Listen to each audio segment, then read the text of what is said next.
Hello students, welcome to Chaturvedi classes. आज हम लोग अपना क्लास 10th का प्रोबेबिलिटी चैप्टर का क्वेश्चन नंबर सेकंड एक्सरसाइज 15.1 को करने जा रहे हैं। इसको करने के लिए आपको जो मेन चीज है वो पता होनी चाहिए कि इक्वली लाइकली टर्म्स क्या होती है, क्योंकि जब तक हमको ये चीज नहीं मालूम तब तक हम ये अपना क्वेश्चन नहीं कर सकते। तो इक्वली लाइकली टर्म्स का क्या मतलब है?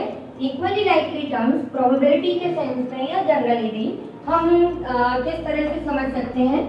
एग्जांपल से मैं पहले समझाने की कोशिश करती हूँ कि जैसे कि अगर हमने एक कॉइन को टॉस किया, ठीक है बेटा, अगर हमने कॉइन को टॉस किया तो कॉइन टॉस करने के बाद में हमको हेड भी मिल सकता है और टेल भी मिल सकता है, मतलब दोनों चीजों के आने की बराबर बराबर पॉसिबिलिटी है।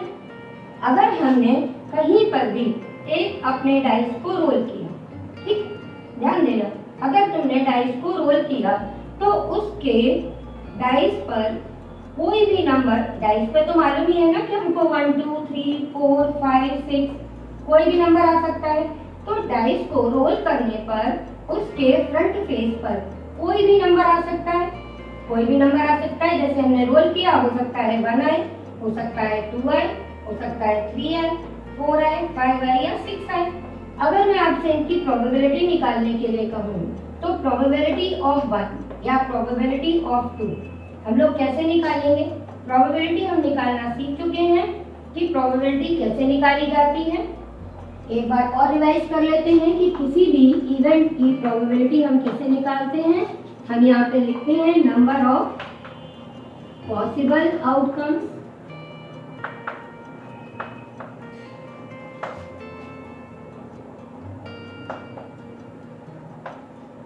divided by total number of outcomes।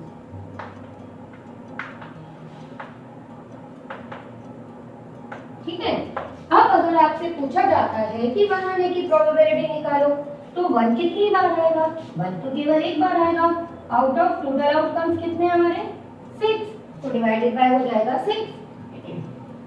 अब अगर आप 2 के लिए सोचेंगे तो 2 के लिए भी क्या आएगा? 2 कितनी बार आएगा? एक बार। और टोटल आउटकम्स कितने हैं हमारे पास में? 1 2 3 4 5 6। सेम एज हम 3 की भी निकाले, 4 की भी निकाले और 5 की भी निकाले, सभी की प्रोबेबिलिटी क्या आई है? 1/6।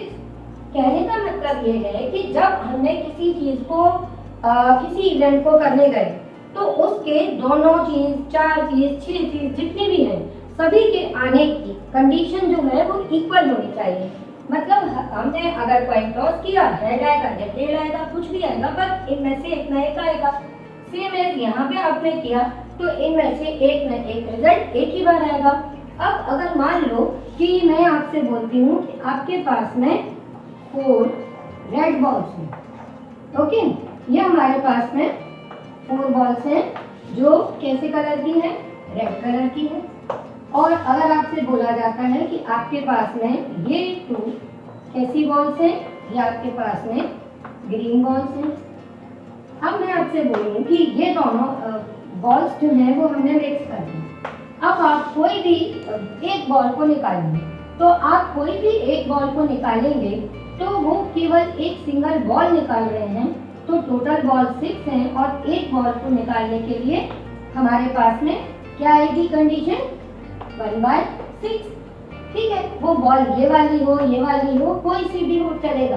पर अगर मैं आपसे बोल दूं कि आप प्रोबेबिलिटी ऑफ रेड बॉल निकालिए, ठीक है, तो रेड बॉल की कंडीशंस कितनी है? रेड बॉल हमारे पास में 4 है, आउट ऑफ टोटल कितनी थी? 6। तो रेड बॉल की प्रोबेबिलिटी आ गई 4/6। कैंसिल किया तो 2/3। ओके, अब आपसे कहा गया कि आप प्रोबेबिलिटी ऑफ ग्रीन बॉल्स निकालो। ठीक है, जब हम ग्रीन बॉल्स की बात करेंगे तो ग्रीन बॉल्स हमारे पास 2 हैं, आउट ऑफ 6, तो 2 डिवाइडेड बाय 6 कैंसिल किया हमने, तो आंसर क्या आ गया हमारे पास में? 1/3। अब यहाँ आंसर देखने के बाद आपको समझ में आ रहा है कि जब 2 डिफरेंट कलर की बॉल्स थी और हमने कलर को स्पेसिफाई कर दिया तो हमारी दोनों चीजों की जो प्रोबेबिलिटी है वो अलग अलग आई। तो इस केस में इस इवेंट को क्या हम इक्वली लाइकली कह सकते हैं कि एक बैग में हमारे पास में रेड और ग्रीन बॉल थी और उनमें से एक बॉल निकालने की प्रोबेबिलिटी या वो जो इवेंट है वो हमारा इक्वली लाइकली है नहीं है। और सिंगल कोई भी कलर की बॉल निकालने की बात कही जाए तो हर एक बॉल के लिए वो इक्वली लाइकली है। तो अब आप समझ गए होंगे कि इक्वली लाइकली इवेंट कौन से होते हैं जिनके प्रोबेबिलिटी जब आप निकालोगे तो सेम आएगी, यानी कि वो सेम वे में उनके पॉसिबल आउटकम्स होंगे। अब जैसे आप ये समझ चुके हो कि इक्वली लाइकली टर्म्स कैसे क्या होती हैं, तो अब हम क्वेश्चन सेकंड का फर्स्ट पार्ट समझते हैं। क्वेश्चन सेकंड के फर्स्ट पार्ट में ये लिखा हुआ है कि एक ड्राइवर है, वो अपनी कार स्टार्ट कर रहा है, तो वो जितने अटेम्प्ट कर रहे हैं क्या वो इक्वली लाइकली होंगे? देखो, वो इक्वली लाइकली नहीं होंगे क्योंकि उसको भी नहीं पता कि कितनी बार कार स्टार्ट होनी है और कितनी बार नहीं होनी। तो इसलिए फर्स्ट वाले क्वेश्चन में क्या ये इक्वली लाइकली होगा? ये इस वाले का आंसर आएगा नहीं। ऐसे ही सेकंड वाला अपना क्वेश्चन है जिसमें लिखा हुआ है कि एक प्लेयर है, वो बास्केट में बॉल को शूट करना चाह रहे हैं। अब उसने बॉल फेंक दी, फेंकने के बाद में वो जाएगी कि नहीं जाएगी, कितनी बार जाएगी कितनी बार नहीं जाएगी, ये तो हम काउंट नहीं कर सकते। तो इसलिए ये वाला भी हमारा क्वेश्चन इक्वली लाइकली नहीं होगा। अब आता है हमारा थर्ड वाले पार्ट में लिखा है कि एक क्वेश्चन है, उसका आंसर हमको देना है कि वो ट्रू है या फॉल्स। अब ध्यान से सोचो, अगर कोई स्टेटमेंट लिखा है तो वो आइदर ट्रू होगा और फॉल्स होगा। मीन्स या तो उसको ट्रू होना है या तो उसको फॉल्स होना है। दोनों कंडीशंस स्पेसिफाइड है। हमको मालूम है कि उसका आंसर इनमें से एक ही आएगा, दोनों की प्रोबेबिलिटी 1/2 आएगी, इसलिए ये इक्वली लाइकली हमारा आंसर होगा। अब फोर्थ वाले में बोला है कि न्यूबॉर्न बेबी है, न्यूबॉर्न बेबी के बॉय या गर्ल होने की प्रोबेबिलिटी बताओ। तो यहाँ पे भी बॉय हो या गर्ल हो, दो इवेंट हैं और दोनों की ही प्रोबेबिलिटी आप निकालोगे तो सेम आएगी 1/2। तो इसलिए ये भी हमारा इक्वली लाइकली इवेंट हो जाएगा। अब हमारी बुक का थर्ड क्वेश्चन क्या है कि हम कोई भी गेम में जनरली देखते ही आ रहे हैं शुरू से कि कोई भी गेम में स्टार्ट करने से पहले हम क्या करते हैं, कॉइन को टॉस किया जाता है। तो हमारा थर्ड क्वेश्चन उसी के ऊपर है कि अगर कहीं पर भी हम ये कह रहे हैं कि कॉइन को टॉस करना किसी भी गेम को शुरू करने के लिए किस तरह से आपको ये बताना है कि ये आपका जो डिसीजन है या आप जो डिसाइड करते हैं ये किस तरह से मीनिंगफुल है, या आप कह सकते हैं कि ये बिल्कुल फेयर नहीं है। ठीक है, ऐसा नहीं है कि इसमें कोई भी चीटिंग हो रही है। तो ये हम सबको मालूम है कि कैसे ये फेयर वे है, फिर भी हम इस चीज़ को वहाँ पे लिख के आना पड़ेगा। तो हम कैसे लिख के आएंगे कि यहाँ पर आपको पहले भी मालूम है कि अगर कॉइन को टॉस कर रहे हैं तो अपने पास में पॉसिबल आउटकम्स कितने होते हैं बेटा? केवल 2 होते हैं, और वो 2 कौन से होते हैं? Head and tail. तो हम लिख के आ जाएंगे as the number of possible outcomes are only 2, head और टेल। ठीक है, और साथ में मैं ये अभी समझा चुकी हूँ कि ये कैसे होते हैं, इक्वली लाइकली आउटकम्स होते हैं। तो इसलिए पहला रीजन तो ये है कि कॉइन टॉस करके हम किस तरह से अपना गेम जो डिसाइड करते हैं वो फेयर होता है। दूसरा इसका रीजन ये है कि अपन किसी कॉइन को टॉस करते हैं तो उसमें हेड आएगा या टेल आएगा, ये अनप्रेडिक्टेबल है। तो नेक्स्ट अपन टॉपिक लिखेंगे कि टॉसिंग इज अनप्रेडिक्टेबल। और थर्ड चीज ये क्या है कि this is considered to be completely unbiased, मतलब ये जो इसका जो डिसीजन आता है वो बिल्कुल भी अनबाइस्ड है, निष्पक्ष है, इसमें कोई किसी के साथ में चीटिंग नहीं कर सकता। तो ये 3 टॉपिक लिखेंगे। सो tossing a coin is considered to be a fair way of deciding which team should get the ball at the beginning of a football game। तो ये इसका हम आंसर लिखेंगे। अब हमारा फोर्थ क्वेश्चन और हम जल्दी से डिस्कस कर लेते हैं।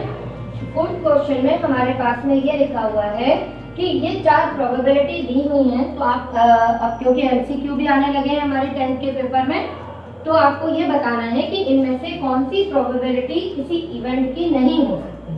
ठीक है, प्रोबेबिलिटी को डिफरेंट वे में लिखने के यहाँ पे कई सारे फॉर्म भी दिए हुए हैं कि कहीं पे प्रोबेबिलिटी हम 2/3 लिखी है तो भी प्रोबेबिलिटी है, 15% लिखी है या 0.7 लिखा है, तो हर तरह से ये प्रोबेबिलिटी को शो करने के डिफरेंट फॉर्म्स हैं।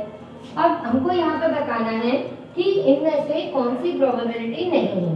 तो हमने ये देख लिया था कि जो आपकी प्रोबेबिलिटी होती है वो कैसी होती है, greater than equal to 0 and less than equal to 1, यानी प्रोबेबिलिटी की वैल्यू 0 और 1 के बीच में होती है। तो इसलिए हम क्या कहेंगे कि यहाँ पे कौन सी प्रोबेबिलिटी नहीं है, वो है हमारी बी, क्योंकि इसमें लिखा हुआ है नेगेटिव, तो प्रोबेबिलिटी की वैल्यू कभी भी नेगेटिव नहीं होती, तो इसलिए ये प्रोबेबिलिटी नहीं है। ये हमारी क्यों है, 2/3 लिखा है, डिनोमिनेटर हमारा बड़ा है, इसका मतलब ये वैल्यू लेस देन 1 होगी, तो ये प्रोबेबिलिटी है।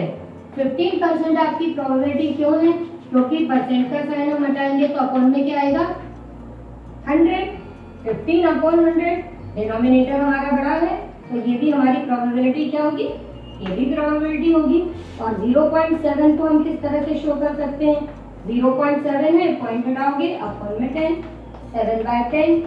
और फिर वही बात मार्क्स वाली, एक बार दिमाग में ले आओ कि अगर टोटल हमारा हमेशा नीचे होता है और टोटल हमारा ज़्यादा है, न्यूमरेटर छोटा है, तो ये क्या हो गया, ये भी प्रोबेबिलिटी हो गई।